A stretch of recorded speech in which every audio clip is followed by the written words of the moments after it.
Hello there. If you've ever thought to yourself, how do I connect with my right customers? Tune in today when I uncover 3 components to customer connection.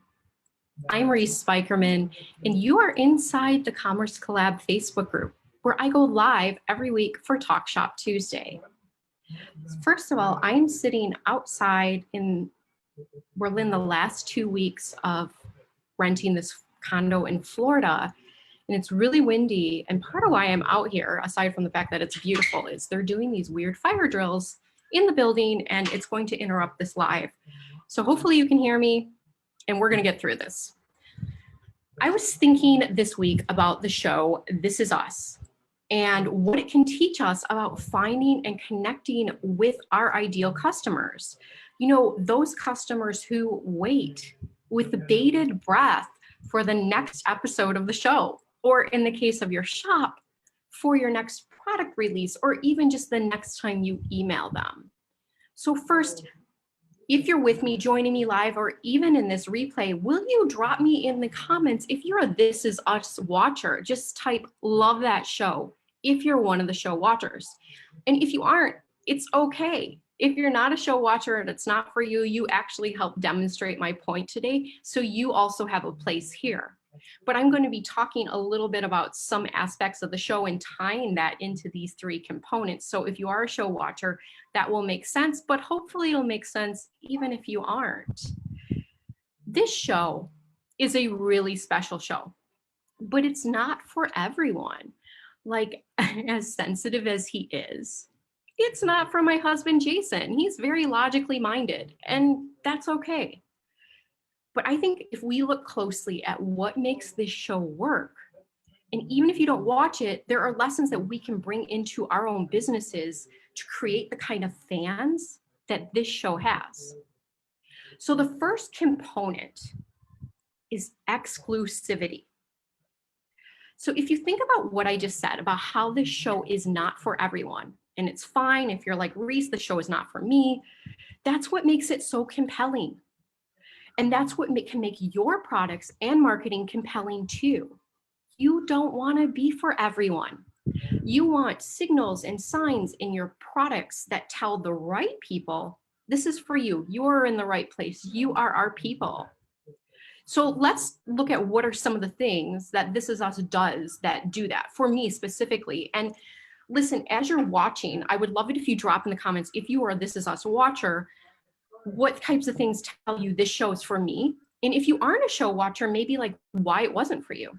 But for me, part of what makes it feel exclusive, like this show was made for me, is that the music, like out of the gate, even on season 1, episodes 1 and 2, there are music choices called out to me. I love music, and it just kind of created this emotional tone that told me, you have a place here. You are the people we want watching. And they're very different musical choices than you might see on a show like, say, Supernatural, right? Another way for me that they are exclusive and make it clear who they were for and that they were for me is that their main characters, the big 3, are around my age. They're in their early 40s. So I know when they do the flashbacks, we have a lot in common. Like, this show knows what it was like to be a 90s kid. And when I watch it, I'm like, yeah, that was what it was like. So those are like 2 ways that I can think of that the show speaks my specific language and the language of its fans. And I would love it, again, if you share, like, what does this show that tells you it's exclusively for you? But what it means when it comes to showing exclusivity to your customers is you want to describe things as your customers describe them, as specifically as possible. And one way you can start to find the gold to use in your messaging, so like on your website copy, on your social posts, in your emails, is to look through your customers' reviews. Okay? What are they saying? What are their words? Like, use those words back to them, because then they feel like, oh my goodness, she so gets me. This is for me. Or another way you could do this is in your social media posts, or maybe even in your emails.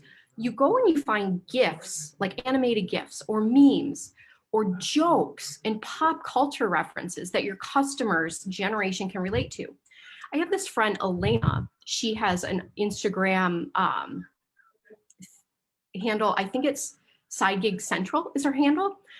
And there was this time that she was doing all these great posts with images of flashbacks of 90s shows. Like she had Full House on there, and she was referencing Uncle Jesse and Have Mercy. And it was kind of like that, you know, like you belong there when she does things like that.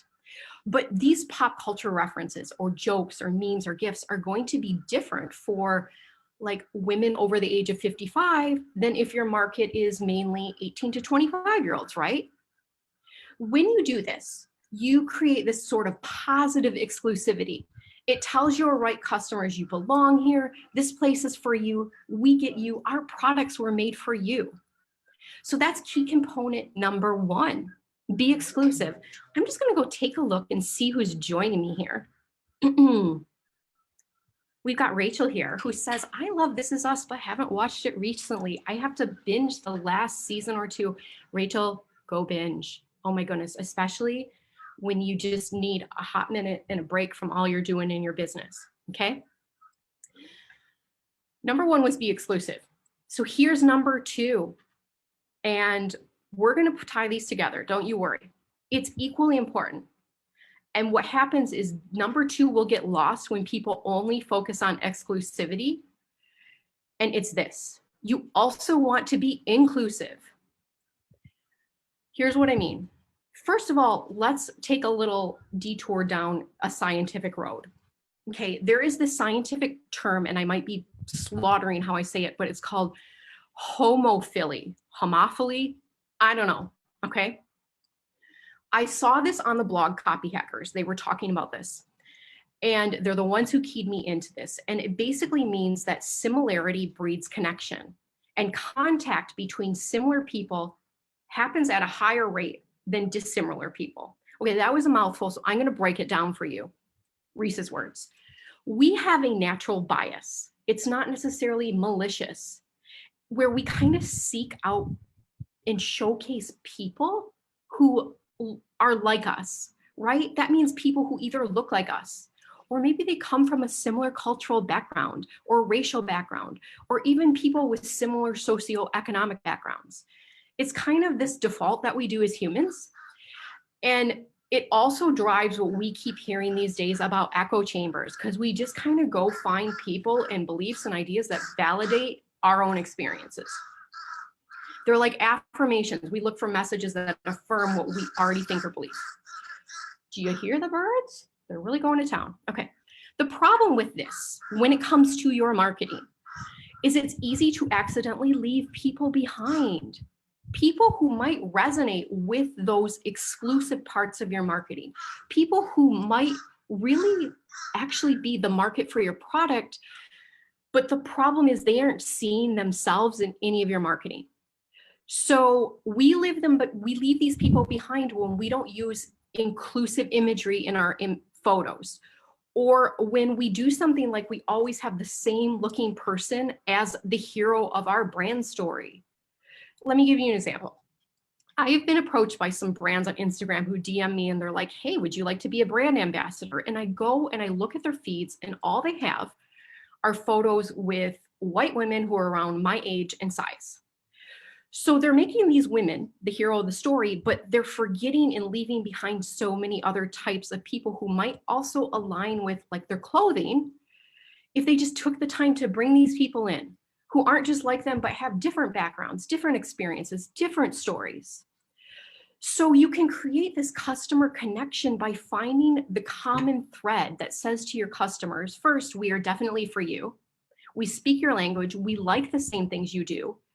But also make sure you go outside of this network of people that look just like you who have the same background as you. Because there's all kinds of people who, let's say you have an anti-aging skincare line, but if they're only seeing 20-year-old white women in the marketing and it doesn't look remotely like them, they They don't see a place for themselves in your products. They're going to pass you right by. You're missing a chance at customer connection. I'm going to give you an example from one of my friends who has an e-commerce store. I've talked about her before. Christy Sumer, she does this so well in her market, the inclusivity and the exclusivity. She merged them both. This is how you combine them. Her business is called Encircled. It's a Canadian ethical fashion brand. So the part that's exclusive, component number one, is she's really for the women who are conscious about their clothing, who want to know where was it made, what's the level of waste, what's the eco footprint, who made this clothing, those sorts of things.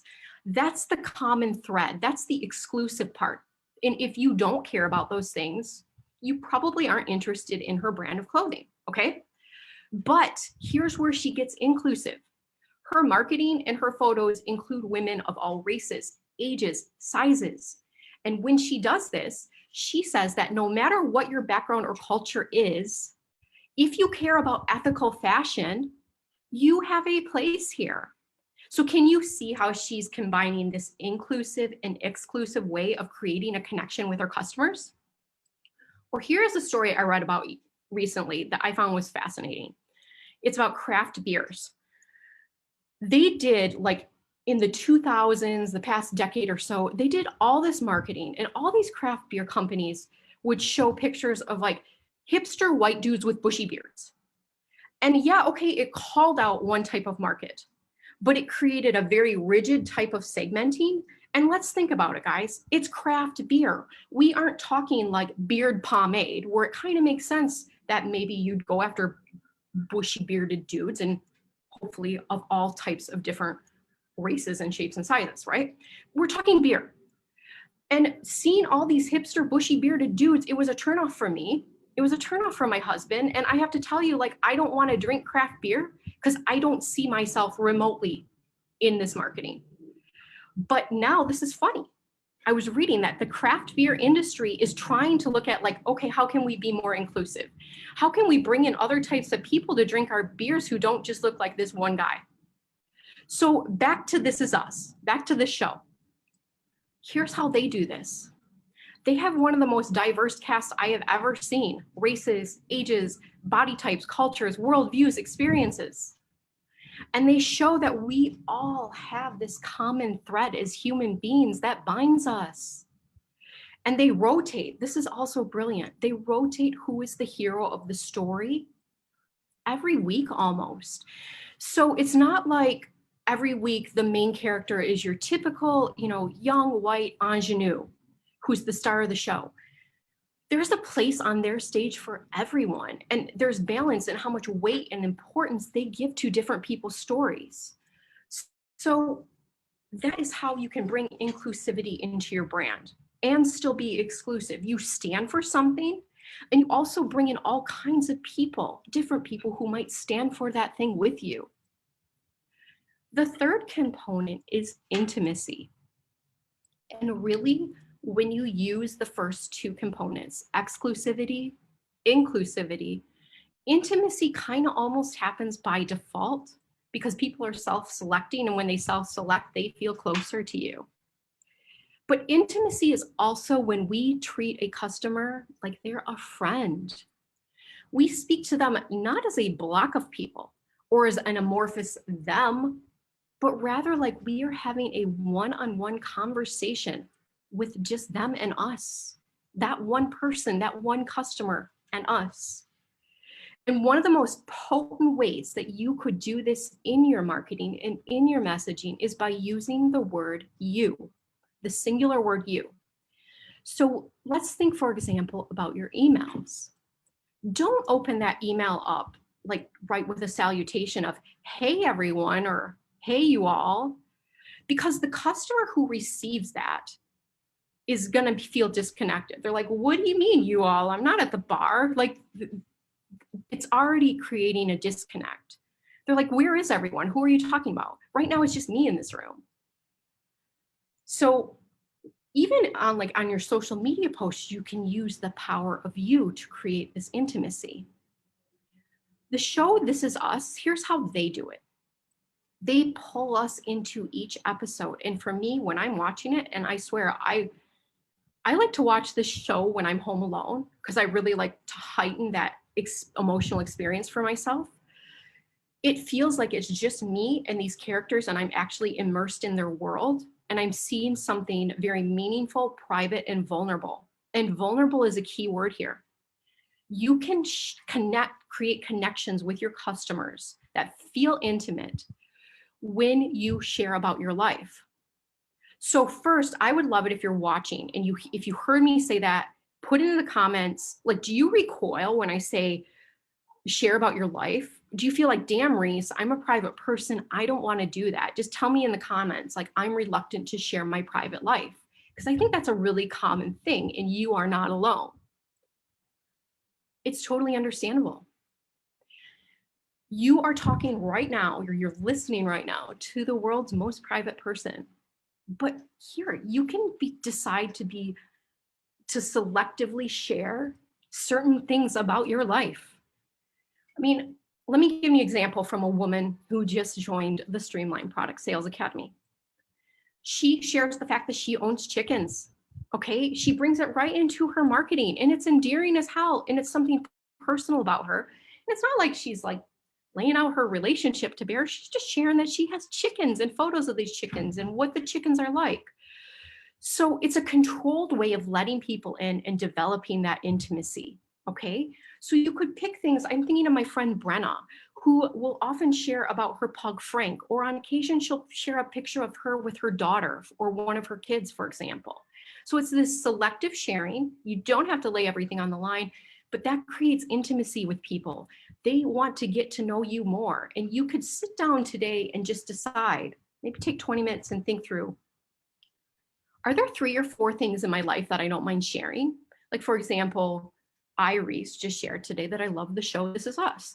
So are there a few things like that that you could start bringing into your marketing, talking a little bit more about you, even like slipping it into a line in an email, as an aside, almost like, hey, I was watching This Is Us tonight, and I thought I need to reach out to you and tell you about XYZ.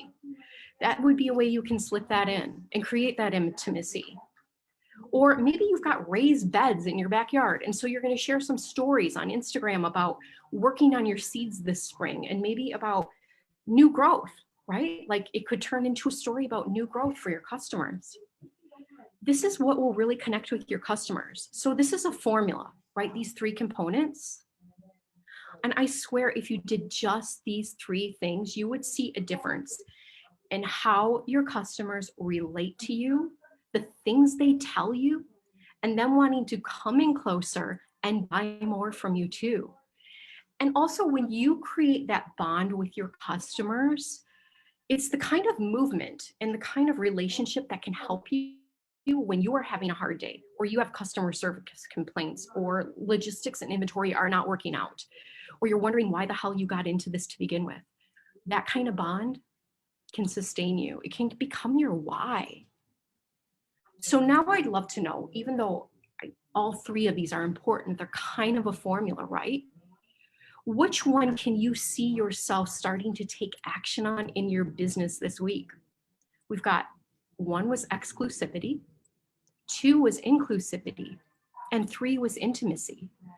What are some small ways that you can bring this into your business and really solidify those connections with your customers?